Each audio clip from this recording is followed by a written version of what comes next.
Coming up on this episode of Up for Debate, our XFL in-depth look rolls on into week 2 of the league, where we have everything that can go wrong absolutely does, including a lack of gas, a Jennifer Lopez disaster, and more. It's week 2 of the XFL.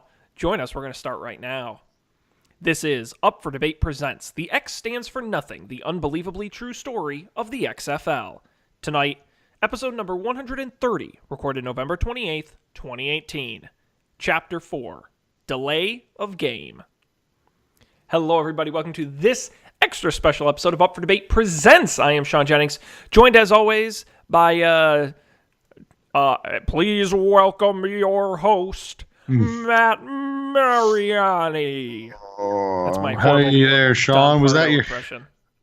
Oh yeah, was that your It's garbage. Yeah, we got to work on that. Just a bit. But speaking of garbage, I mean that's gonna play right into our hands here. The talking about kind of where the XFL starts to become garbage, or when the garbage of the XFL starts to smell rotten. Yeah, this is going from like just regular garbage to like you might want to take that garbage out garbage.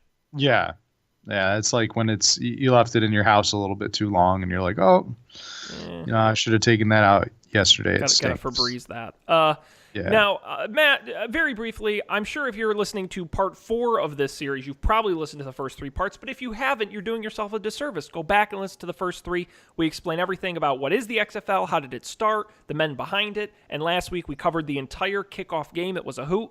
And tonight, as I mentioned, we're going to cover Game 2 in its entirety. And that may sound boring. You're saying you just did a game last week, but this really was an exciting and interesting event for the XFL. Now, Matt, I want to start by sort of mini recapping the conclusion to last week's game, because the folks at home who watched in February of 2001 watched the kickoff game between Las Vegas and their opponents, New York, New Jersey Hitmen, saw an extremely lackluster football game. A football game so lackluster, they cut to a different game in the fourth quarter, a game that was only mildly more interesting.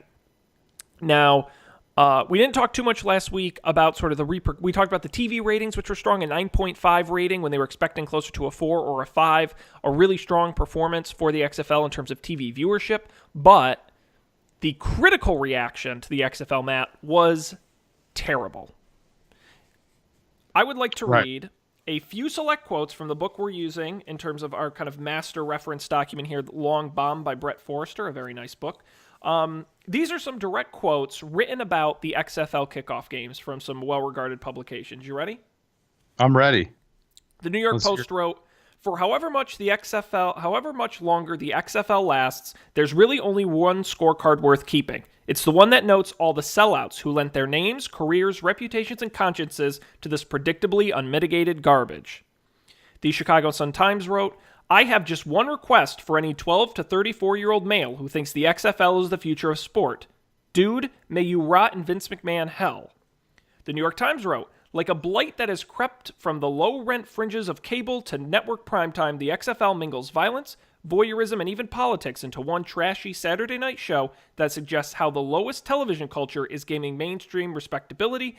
And lastly, the Los Angeles Times, "Now we know what the X in XFL stands for. Exceptionally exaggerated expectations. Extravagantly excruciating execution." And even on ESPN's website, "We are stuck with this fraud for a while, but it is a lot better than being in prison." So, Matt, people weren't feeling super hot on the XFL following the game, at least critics. Yeah, not the best criticism. I mean, not the most desirable things you want to hear about your XFL right there. Nope. And what do you think? Was this criticism well deserved, Sean? Did they deserve this? I think if you're solely criticizing game 1, yeah, it's kind of fair. I think I do think it's unfair to judge the entire league on one game, though. So I think if you come out and say, "Look, game 1 was garbage, but we should give it another shot," I think that's a little more fair. I think if you're just coming out and saying Vince McMahon can never do football and this idea is bad, I don't know if I agree with that. Okay, that's fair.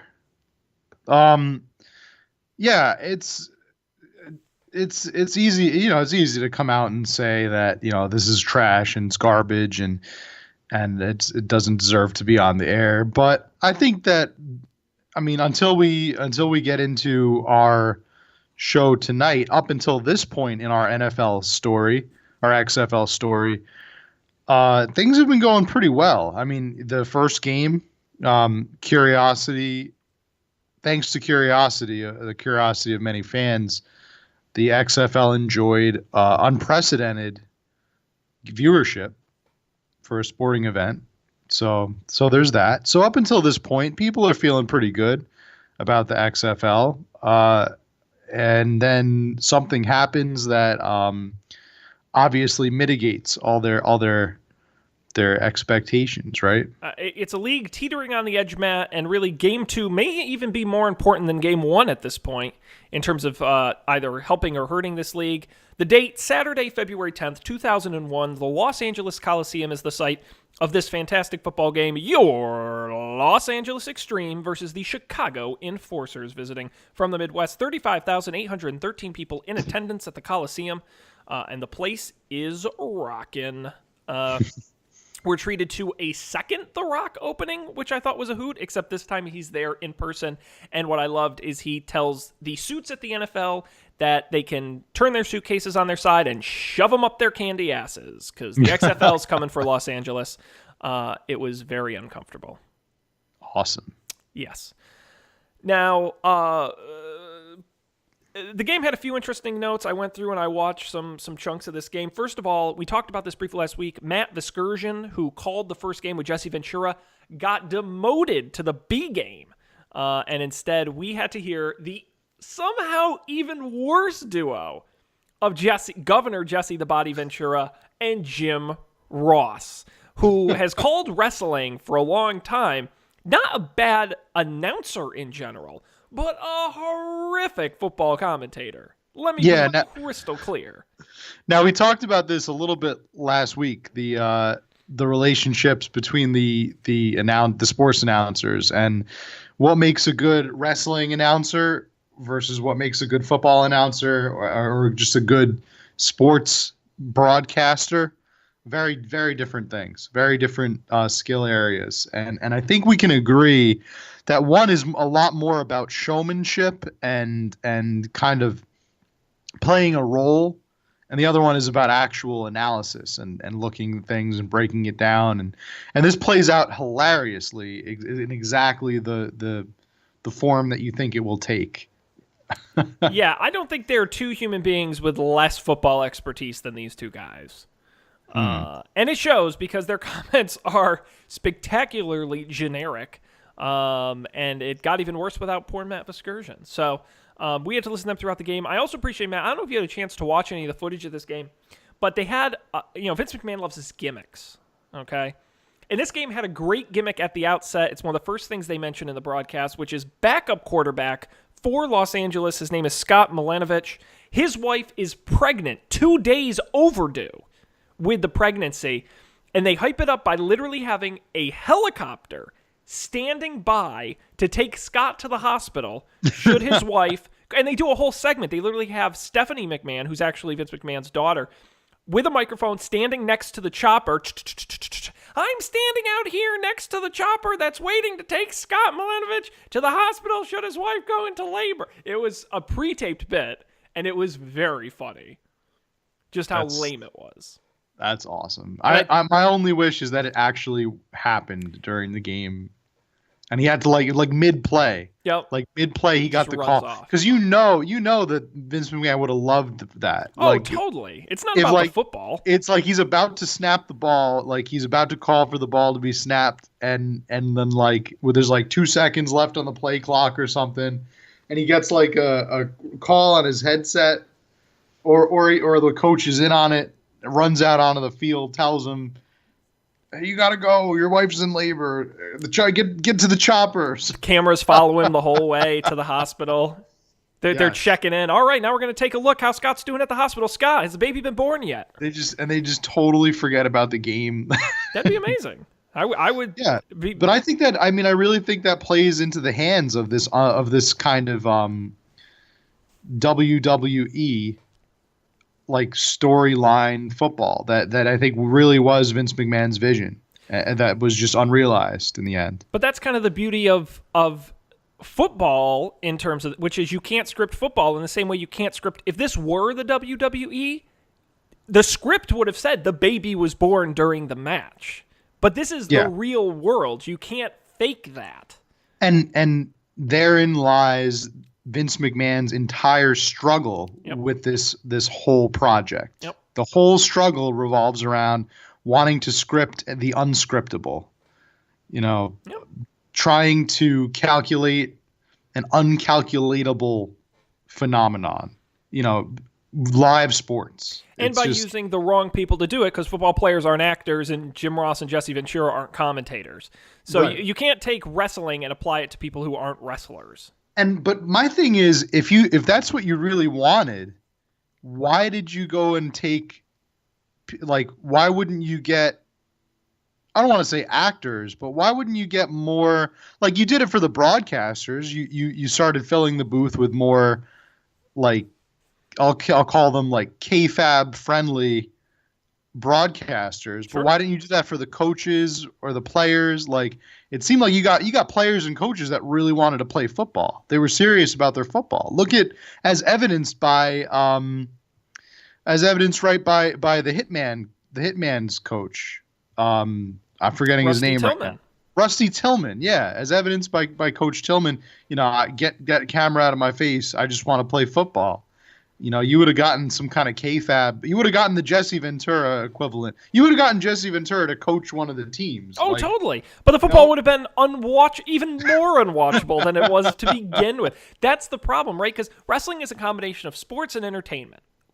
And wrestling is perfect for that because it's usually just kind of one-on-one or a couple-on-one. You have a lot more control over the situation. People are okay that it's a little more staged. There are no plays or anything like that. There's not even really a point structure, right? It's just stuff happens, wrestling, right?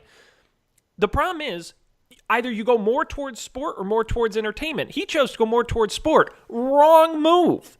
Because sport doesn't work you can't take a regular sport and jam it with entertainment. You can take entertainment and jam it with sport. It doesn't work the other way around. And I think that was a lesson to be learned. Now, outside of that gimmick, also, this was the first game where we actually saw a shot, because remember we talked early on, Matt, that one of the gimmicks of the XFL was the announcers sit in the stands with the fans. It is so hilarious when they go to a shot of the announcers, which they never did in the first game, and to see them sitting there with the fans literally surrounding them. Fantastic. And they're freezing out in the cold. It was a little chilly in Los Angeles. They're wearing jackets. It was a hoot. But, man, that's not really what this game is best known for. No, it's not. No. There's a pivotal moment here in this game. Absolutely. Now, we got to do a little bit of a backstory here because you got to understand the context to understand what happened. Saturday Night Live is a live comedy entertainment show that airs Saturday nights on NBC. Been doing so since the 70s, co-created by Dick Ebersol, who also helped co-found the XFL with his partner, Lorne Michaels. Okay? When developing the XFL, Dick Ebersol promised Lorne Michaels, who, by the way, was a supporter of the XFL initially, he said, hey, anything that brings more ratings to Saturday night and more ratings to my show, I'm a fan of. But Lorne made Dick Ebersol promise that Saturday Night Live would go on at 11:30 as scheduled every Saturday, no matter what. And Dick Ebersol said, I will try my hardest to make sure the XFL is off the air. The problem with a live sporting event, Matt, it's live, and anything can happen. Yeah. The expect the unexpected, right? Oh, absolutely. And the XFL is kind of a prime example. Why are you sharing your screen back to me?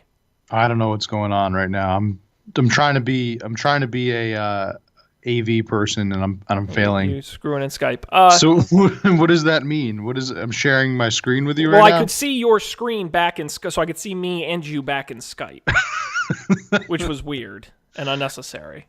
I got dizzy for a moment. Did I turn it off? Yes, you're doing great. So Matt, Awesome. Saturday Night Live comes Hey, on. you know what? Worst comes to worst, I could always work for the XFL, right? You have about as much technical expertise as some of the people doing that broadcast. In week 1, XFL was off air plenty of time, and believe it or not, Matt, the SNL, I don't have these exact numbers written down, do I? Yes. In the first week of the XFL, Saturday Night Live did not have a new live episode. They did a rerun of a previous episode with The Rock as the guest star for that episode. It scored a 7.4 rating, which was actually above their average. So the XFL did bring viewers to Saturday Night Live in week 1. It was a success. It was off the air in time. Saturday Night Live was happy. But they were coming back the following week with a brand new live episode with one of the hottest stars on the planet, Jennifer Lopez. Jennifer Lopez. Oh, Jennifer Lopez. Okay. Who was at the same time releasing her second album titled J-Lo and the release of her new romantic comedy film, The Wedding Planner. Okay? It was all J-Lo all the time. Huge star, big ratings for the Saturday Night Live. Mm-hmm. That's the context. Cut to XFL, Game 2, Los Angeles. We're about maybe 5-10 minutes into the broadcast. We're watching, because the XFL cameras go everywhere, right? We're watching the coaches deliver their pre-game speeches. They're very mediocre, but they're excited, and that's the important. They go, I'm going to go out there and going to play with heart. We're going to leave it all on the field, and they're getting all excited. We cut back to the broadcasters. Jim Ross is explaining the paid-to-play, paid-more-to-win structure of the XFL. Quarterbacks earn $4,500 per game, and the rest of the players earn $3,500, but you can earn more if you win. Suddenly, Matt, the screen goes black. Screen is black for maybe 5 seconds. A static slide comes up. It just says XFL on NBC, Los Angeles Xtreme, Chicago Enforcers. A still image, okay? You're watching at home. What is going on here? That image stays on the screen for 120 seconds. 2 full, uninterrupted minutes. No sound, just a static card. Yeah. What the hell, man? They just blew up the XFL. Yeah, it's certainly it's extreme, right? It doesn't get more extreme. It doesn't get more extreme than this. Just extreme boredom. Extreme nothing. Extreme change the channel action. And I can only imagine what people were thinking, right, when this was happening. Well, So I watched the original broadcast on YouTube, and you can find a copy with the interruption and everything, with the original commercials, which are also very funny from 2001. But I was watching on YouTube, and after about 5 seconds of it, I was like, I want to watch something else. Now, of course, I think we have a bit shorter attention span now than we did 18 years ago, but I couldn't believe it, how long that went on. It was staggering, because in television time, 2 minutes is an eternity. That's 4 30-second commercials. Yeah. Feels like forever that nothing was happening. Sure was a long time. It's just for a blank card just up there, and nobody has any idea what's happening, what's going on. No, and this was before social media, so it's not like we were hopping on Twitter to look and see what happened to the game, why the game was off the air. People had no idea. They just knew nothing was happening. So, I mean, the not only was this bad for the moment, but this impacts the entire night, right? Surely this was going to impact the whole network as well. Well, what's interesting is during the length of the blackout, we'll call it, and we'll explain why it was in a second, the game wasn't being played. Now, there was power in the stadium. They technically could have kept playing. They opted to pause play while waiting to get the camera equipment and the broadcast back up and running. Matt, do you want to tell the folks at home what was me sitting at home? I don't know what's going on. I just know there's no XFL action. Matt, what was going on in Los Angeles? So it turns out I mean, people are freaking out. People are scrambling and trying to figure out how to get the things back on the air. They're wondering if somebody tripped a breaker, somebody, forgot to plug something in, some kind of like what happened? Did one of these really expensive radio towers go down, or was there mutant Ninja Turtles chewing on the power lines? Why is there no feed? And it turns out, Sean, that the explanation comes that they forgot to refuel the generators. That's right, Matt. The trucks, and this is true. This is actually pretty common.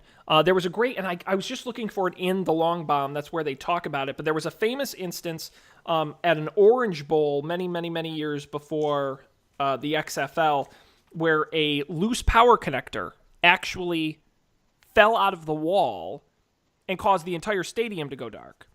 We had that famous example of a Super Bowl a couple years ago where half the lights went out in New Orleans in the stadium, and ever since that, NBC's policy was to run their broadcast trucks. If you're not familiar with how sports are broadcast, they don't have a production suite on site. They actually roll these trucks game to game across the country full of monitors and switchboards and all the stuff you need to make a broadcast work. Those trucks run on generators, gas generators, because they're more reliable. They don't really break down. As long as there's gas in them, they run. You don't have to worry about the power grid or anything. They just run. And as you mentioned, Matt, after checking every connection in the truck, they came to the conclusion someone had neglected to fill the generator with gas. And just like that, there's no power. And the worst thing is, there's no quick way to get gasoline. You can't just find it. So it's not like a thing where they just plug in a cord someone tripped on and it starts back up. You got to track down gasoline and get this generator back up and running. Right. Yeah, like this is just it's gonna interrupt everything. I actually came across a news article from that came out the day after this incident occurred. An article from the Daily News, and it's announcing basically the aftermath of this power outage and what it's going to how things are going to play out. And as we did mention before, there was a crucial episode of SNL that was going to be airing that same night. It's really funny how like this is such a conflagration of like a worst case scenario for the XFL. It's like, it's one of those things like Murphy's Law, basically. That also you had Survivor, CBS's Survivor, that the network was competing with in the same time slot. So, matter of fact, NBC Entertainment president Jeff Zucker came out after this incident occurred and said there's almost nothing at this network that's more important than SNL.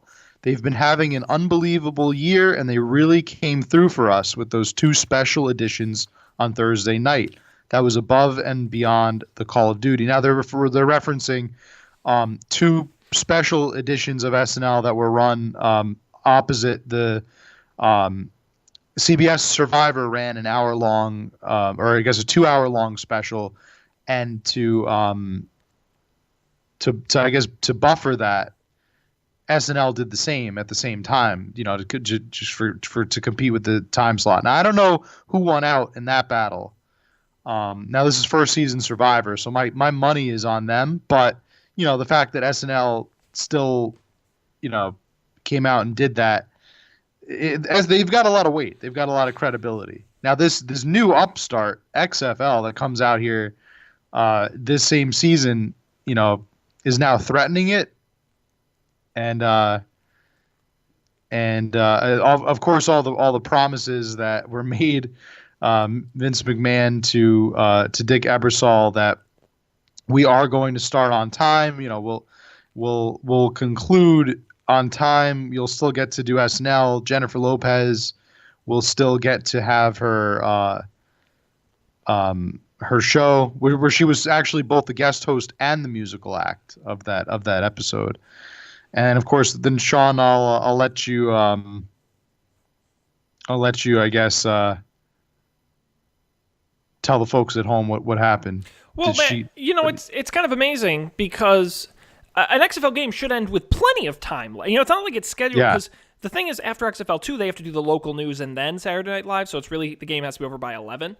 There was plenty of, a normal XFL game is done the first week was done well before 11. There is buffer time.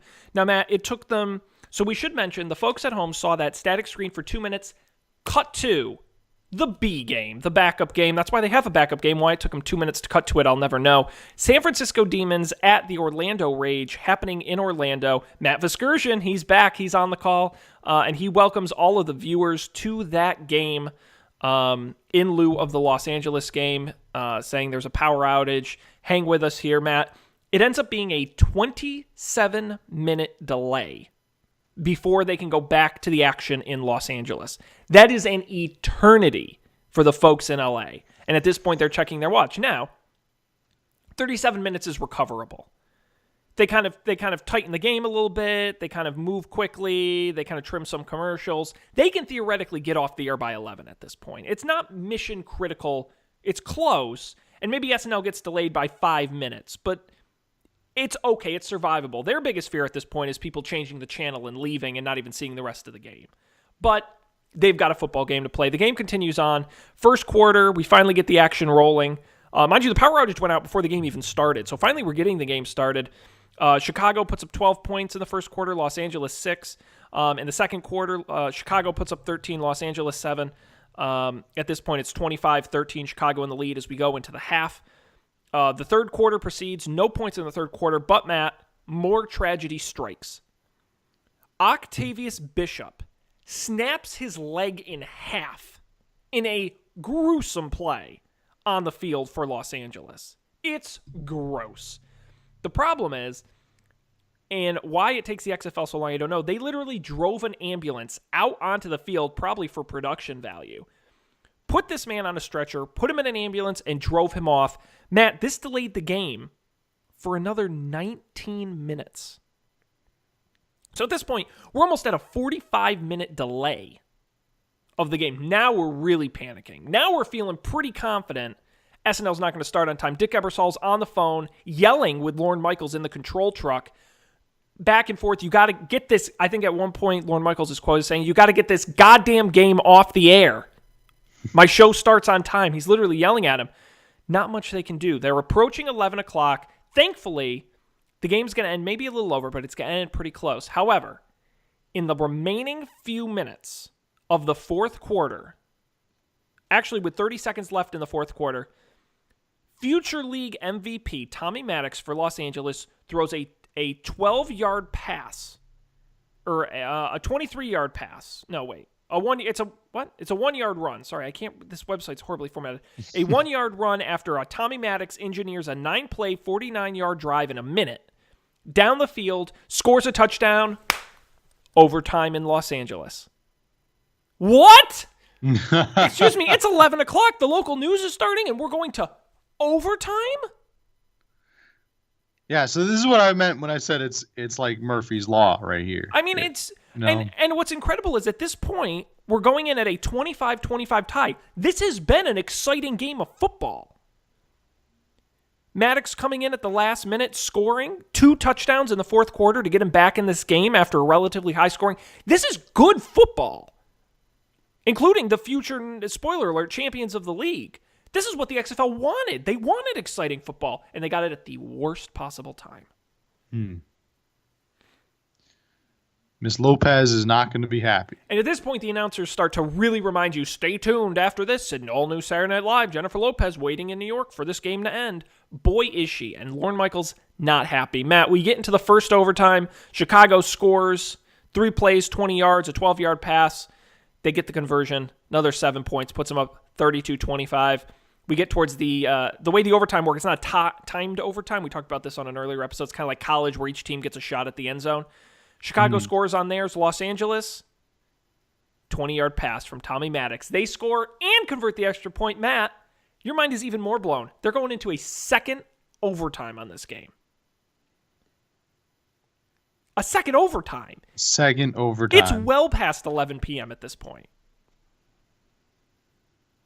Yeah.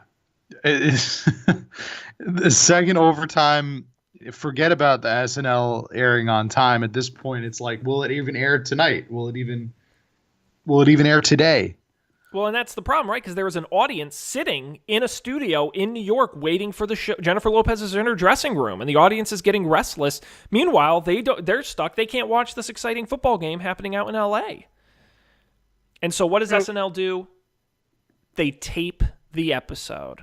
Yeah, I was going to say, now, correct me if I'm wrong, but is there a part where was there an actual part where I guess it would be Lorne Michaels would walk out and like, did he tell the audience that the show is being delayed because of the XFL, or did I just write that in my mind? And like the audience thought it was a joke, so they started laughing. I've never read that or heard that anywhere. Couldn't you picture that happening? Oh, though? that would be awesome. Where like he walks out, he's like, so like we have to delay. We can't start taping yet. We're being delayed by the XFL. They would totally think it was like. It was part of the bit of the show, the bit, yeah. But yeah, I mean, I'm sure they knew what was going on and why it was delayed. But I don't. Would Lauren have done that himself? I don't know. It does remind me of this is the most off tangent thing ever, but it does remind me of a great story. This was Jay Leno very early in his Tonight Show run. Controversial how he got the Tonight Show, and he had a manager who was the Helen Kushnick, who was the executive producer of the Tonight Show, who was a lunatic. An absolute insane lunatic. Ended up firing her later on. But Helen got mad because the Republican convention was running late. And the former, I think Reagan, as the former president, was speaking at the convention. And NBC News didn't want to cut away from Reagan. So the Tonight Show, which was supposed to be live after the convention, kept getting delayed and delayed and delayed. And what Helen did is she gave a big FU to NBC and said, how dare you delay? You get Reagan off the air and put on my Jay Leno. And they said, he's the former president. We can't. Helen sent the audience home, and NBC had no Tonight Show. She canceled it on NBC. And instead they aired a rerun after promising everybody a brand new live Tonight Show after the convention. Wow. An absolute lunatic. Great book, The Late Shift, if you get a chance to read that. All about Letterman and Leno, and a great read. Anyway, bit off topic. So, Matt, we're late. SNL finally says we're just going to tape the episode with the live audience, and we'll play it whenever the XFL finally ends, which Lauren hates to do. The show is live. They do it live. Don't like to tape it. Very rare they ever do that. They did it. They taped the show a little after 11:30. And Matt, the game, thriller, second overtime. Chicago does not score on their first attempt, which means Los Angeles gets a shot for the win. Tommy Maddox, the man, the legend, his stats for this game, really fantastic. He threw 412 yards with 3 touchdowns, 38 for 65, a really great performance. Scored the final touchdown to win the game 39-32. And Matt, SNL finally goes on the air at 12:12 a.m. Wow. Technically on Sunday. Now, yeah, technically Sunday. So it's Sunday morning. Yep. Live. Yep. So finally, it actually happens, and you could imagine that NBC is not too thrilled with this. And even it's interesting that even with the power outage, the way that it took place, it seems like it still would have delayed SNL. Just on the merit of it going into overtime, but the outage just made them look less professional and like, you know, less like they had any idea they knew what they were doing in the first place. Lauren's argument was always, well, if the game is really exciting, people will be watching into the overtime, and so if we're a little bit late, it's not the end of the world because at least people will be tuning in to watch it. But the problem is this game was constructed in a laboratory to piss off literally everybody, because within the first 3 minutes of the game, you have a huge chunk of your audience just leaving because the game went dark. So you've pissed off your audience. The game runs late, so you've pissed off NBC and Lorne Michaels, who was a big supporter, and Dick Ebersol. Vince McMahon is pissed because someone forgot to put gas in the generator and blew his shot. Literally, this was such an absolute disaster for nobody comes out of this looking good, despite the fact there was a really awesome football game being played. One of the best in the entire run of the XFL. Yeah. You know? It's just baffling that every single thing, it sounds cheesy when you say it, but it's true in this case. Everything that could go wrong did. Because if it wasn't for the generator issue and the injury in the third quarter, and the fact it was Jennifer Lopez and a new Saturday Night Live, and it wasn't after a disastrous week one, you can't win. You can't win if you're the XFL in week 2. Yeah, this is a bad week for very bad week for the XFL indeed. And very, after a great start, it really is a shame. But I mean, this kind of goes to show you that they didn't have all their eggs in a basket at this point, and they just weren't ready for prime time as a whole. I mean, it's one of those things you have to ask yourself: is this representative of the XFL being unprofessional, or is this just a fluke? Now, I'm of the. I mean, and this is obviously everybody could have their own opinion on it, Sure. but I'm of the opinion that this is why you have a preseason. This is just one of the many reasons that you have a preseason. We talked for a bit in an earlier episode about the lack of a preseason and its impact on the players and the coaches. Well, it has an impact on the staff as well. It has an impact on the people that put this program together behind the scenes, that from the technical standpoint. And I think that they could do with some rehearsing just as well as the players and the coaches. I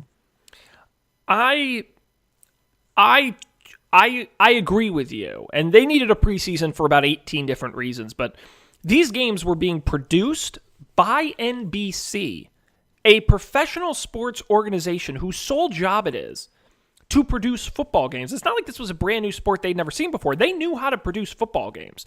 And we talked last week, week 1, in terms of technical production, was done exceptionally well. Especially because it was a new league. They're working with a lot more cameras, a lot more microphones, the X cam for the first time. They did a pretty good job. For me, this really does, and I'm not there, so, hey, when I'm judging this over a decade later, this really is kind of a fluke. This could happen. We saw, like I said, with the Super Bowl a few years ago, stuff like this happens. It just so happened on a critical week 2 of the XFL. If this happened in week 8 of the XFL, we probably wouldn't be talking about it. But because it was such a marquee game, such a marquee Saturday Night Live, because of this lore and legend of the XFL, that's why we're talking about it. That and by the way, the third quarter injury, which ate up almost as much time as the power outage did, and a lot of people don't remember that. But it's football, and injuries happen, and you can't predict or project that. There's weather delays. There's all kinds of things that can happen in live sports, and you got to be ready for it. But to be hit with 2 huge ones and go into double overtime, honestly, it's truly bad luck. And at that point, I kind of sit here and think, man, was the XFL perfect? No. Would it have succeeded? I don't know. But man, that's a really tough hand to be dealt with in a crucial week 2. It's something that I think they'll. I mean, obviously they did have it worked out. It's just such a stupid oversight, right? Oh, totally. No, that's about, and because that's not even the power grid failed or something. It's one person didn't do their job. Oh man. And that's all it came down to. And you know what? Just in the grand scheme of things, if that's the worst technical failure that something like this happened, I believe Vince when he said that he only hired the best, and he only he hired all professionals. This is just one instance of one guy screwing up. I think the biggest problem is that it took him 27 minutes to get back on the air. And it took them 2 minutes to cut to the B game. That's the mistake. And you're right, Matt. That's where planning and training come in. Because NBC, we've talked about this, no one had really ever run 2 football games simultaneously and kind of cut between them. So NBC probably wasn't ready to, headquarters wasn't ready to do that. And they should have been. That was the point of having a backup game, was to be able to do this. So the fact that it took them 27 minutes and then 2 minutes to just get anything on the air, that's really the flaw, not the generator. Generator is an accident. That happens. Someone forgot their job, fine. You gotta cut to the backup game in 10 seconds, 20 seconds. You can't take 2 minutes. That's crazy. No way. Absolutely crazy. But yeah. Now, Matt, just a few other pieces of information here for you. That evening, Saturday Night Live with Jennifer Lopez eventually aired. It scored a 6 rating versus The Rock's reruns the previous week of 7.4. That's very bad because it should have outscored The Rock because it was a rerun. That 6 rating, while not horrendous, pretty bad by Saturday Night Live standards at that time. That year, the game 2 of the XFL earned you remember last week, the first game did a 9.5. This year, a 4.6 rating for week 2, a 52% drop, and even worse, a 60 to 70% drop in the coveted young men demographic. They don't measure the way, I don't have the exact language in front of me, but the way that they do the TV ratings for the game, there's no way to know. They do the ratings at the start of the game, but there's no way to know how many people dropped off after the power outage. So that 52% drop is just people tuning into the beginning of the game. How many of those then turned off the game to something else? We'll never know, but it could be a lot. Yeah, that would be interesting to see those numbers, I think. Yeah, I have a sneaky suspicion it's quite high because this is a league already desperate for your attention that they were barely getting. And to go 2 whole minutes with nothing happening, forget about it. Forget about it. I don't see it. I don't see it happening. One other thing I will mention as well is that the XFL, after this horrendous fiasco, changed their rules. They actually changed the rules of the game to make sure this would never happen again. They didn't want to piss off. Lorne Michaels anymore, so they tweaked a few XFL rules. Here, the game would start 5 minutes earlier. They scrapped those just awful first-person on-field player intros. You remember? Did you ever see those of the first 2 games where they go to each person on the team and they do an intro live on the field? I'm Charlie Daniels, and I am a linebacker from OSU. But they do it for each player. It was awful. It took forever. Cut those. The game clock would begin running from the moment an official spotted the ball, even if the previous play had gone out of bounds or fallen incomplete. So the play clock was moving faster.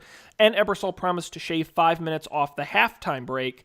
All in all, that's about a 20-minute cushion that they added to the game to ensure that it never goes over again. And it never did, by the way, for the rest of the season. Right. It never it never seemed to recover after that. And this is why this is really the turning point for the XFL. And some of the headlines following week 2, Los Angeles Times, XFL a problem child. The New York Post, it's getting late early for a fast-fading XFL, and Hollywood Reporter, NBC takes a sack. Very not good. Yeah, I guess this is like getting sacked and then breaking your hip, but then being forced to play the rest of your games.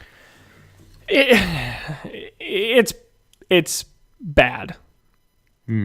It's bad. There's really not much more you can say about that. They took a really interesting football game and did everything in their power to ruin it. Accidental or intentional. Yeah. Matt, week 2 is over in the XFL. Week 1, bad football, weird broadcast. Week 2, great football, giant delays, and the SNL controversy. What is the rest of the season? If you're the XFL in week 2, what does the rest of the season look like for you? Your ratings are down 52% off of week 1. Things don't look great. Things look really bad. You want to make a shakeup. You want to change You want to change some things around? Now, what do you think needs changing at this point? What do you change? Well, I would say you would want to. You definitely want to address the technical problems. What you want to do is you want to make a promise that your games will start earlier so that they don't run as late. They don't run into the highly coveted SNL time slot anymore. You might. Look, it's your league. You could just change things on the fly, and I think people would be forgiving since it's your first season and you're still trying things out. You could change damn near pretty much anything you want. And they did. And that's what's incredible. Later in the season, we do see rule change. We see the fair catch rule kind of tweaked a bit. We see the what was the other big rule? The scramble gets eliminated. I mean, we do see some rules change as the season goes on. But Matt, the XFL doesn't do any of that. Well, they do. They tweak the timing rules, as we talked about, but they don't make the football any better. They don't make the broadcast any better, Matt. This is a tease for our next episode, but they focus on what was really lacking in the XFL. Marketing stunts. Sexy cheerleaders. Of course. Big stunts, big events. Turning the players into actors, turning it more into wrestling than into football. As we continue into the following weeks of the league. It's a 10-week season before the playoffs. So we've got a lot of football left to play, even if the audience isn't quite with the league. Yeah. You of course the first place that they go is we gotta make things a whole lot sexier.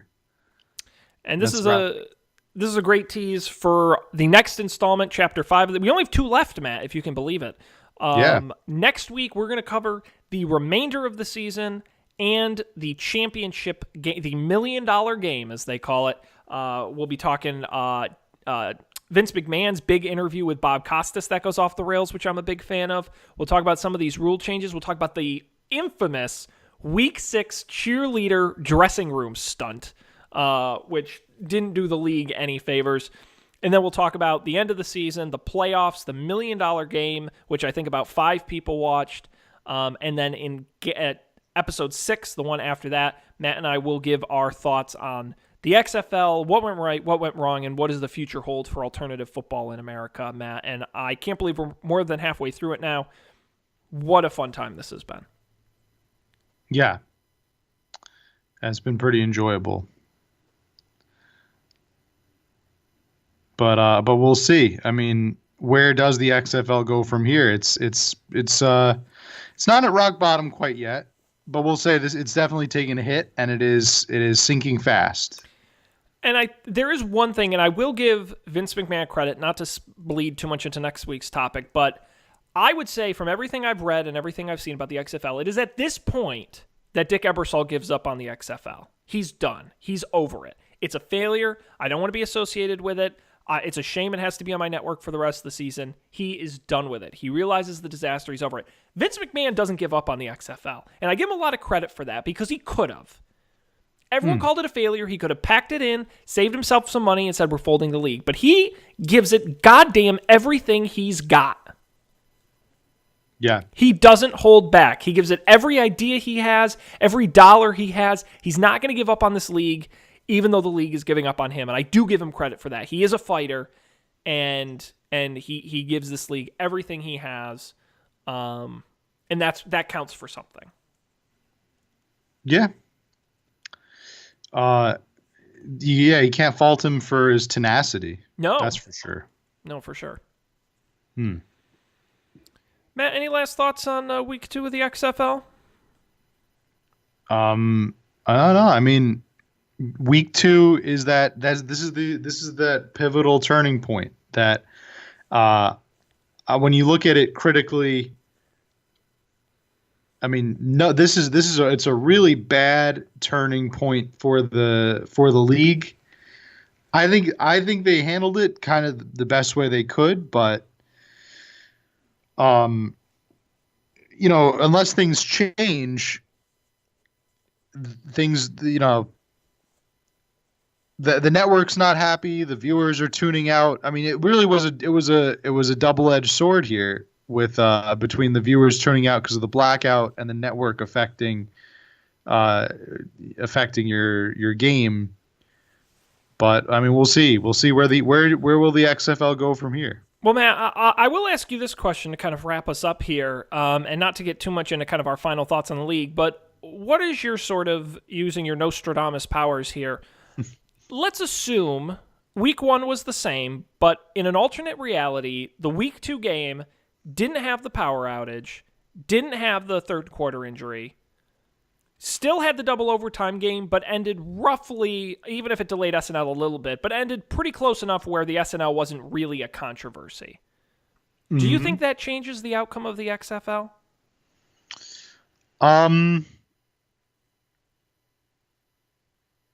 No, I don't think it does. I think it was on a flight path. It was on a trajectory from this point on, and I don't think that it was ever going to stray from it. Pretty much.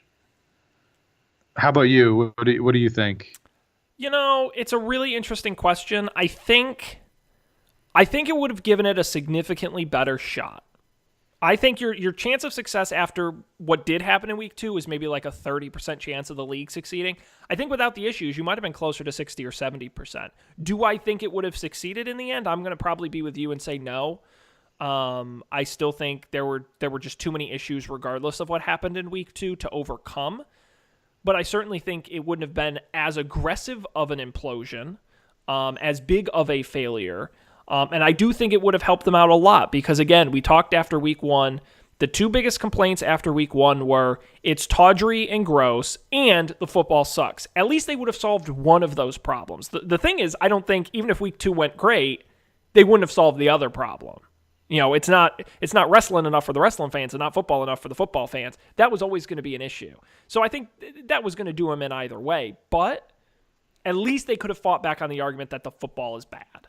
And had something, look, you don't have to love the announcers. You don't have to love the cheerleaders in the hot tub, but at least you can watch some good football. And I think that really would have made a huge difference, at least in changing the slope of kind of the implosion rather than the eventual outcome. But we'll never know. We'll never know. Just think there's an alternate reality somewhere where the XFL is a success and still running today. That would be sad. That would be interesting. We'll see. I mean, we'll see how many. I'm really interested to see how many problems will be addressed.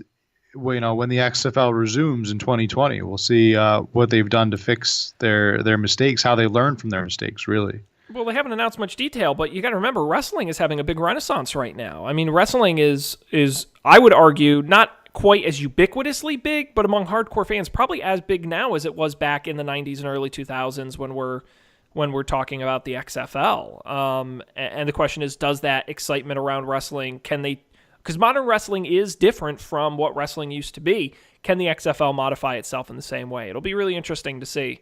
But the XFL has been extremely vague about I think the only things they've announced is that they're going to play the game of football and you cannot protest during the anthem. I think those are literally the only rules they've announced. So we will have to wait and see on that. But, man, we got 2 more hours to talk about the XFL after this. We're going to wrap this one up here. As I mentioned up at the top, if you haven't listened to the first 3 parts, go do so now. You're doing yourself a disservice. It's all available on our website, upfordebate.tv. Go there, get all the XFL episodes as well as all our past episodes. They're great. They're a hoot. Check them out there. You can also get us wherever you get your podcasts, Apple Podcasts, Stitcher. As I mentioned, Overcast. We are now on Spotify, which is very exciting. You can get us where you get your music. We're there. On anywhere you get podcast video version on YouTube as well. And, of course, get a hold of us. We want to hear your thoughts on the XFL. Or Matt and I morons, and you're like a huge XFL fan, and you're like, no, the XFL was great. It should have been a success. You're idiots. Let us know. Tweet at us at UpForDebateTV or email us upfordebatetv@gmail.com. We want to hear from you. I'll also do a mini tease here. If you're listening to this episode the week it comes out, go check out this week's Don't Panic. And the reason I say that is because if you're a fan of this show, you're really going to like this week. Dan was out. It was just Colby and I. We spent the first 20 minutes, I swear, I felt like I was in an Up for Debate episode. We talked about Thanksgiving in an Up for Debate style. where we're like, what's the best side? Where do you rank it among the non-denominational holidays? Colby and I had a great up for debate style discussion. Great time to check out that show. It's episode 225, available now at don'tpanic.io. And then we spend the rest of the episode talking about tech news, which may be your thing as well. You might like that too. Matt, we're going to be back next week covering a whole host of remaining XFL action and announcing the $1 million champion and seeing if Bob Costas survives his sort of interview with Vince McMahon. Maybe we'll call it. That might be generous. But until then, we're going to wrap it up here. Thanks, folks, for joining us. We appreciate it. Matt, I'm Sean. We'll see you next time for more XFL action on Up for Debate.